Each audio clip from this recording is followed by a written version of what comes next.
లాలిజో లాలిజో నీ తండ్రి లాలేది భూమిలా ఒక వింతగా నీ గొంతే వింటుంది.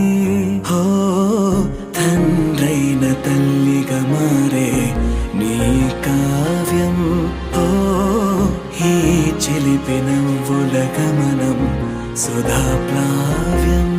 ఇరువురి రెండు గుండెలేకమయ్యను సూటిగా కవచములేని వాణ్ణి కాని కాచుత తోడుగా. ఒకే ఒక్క అశ్రు చాలు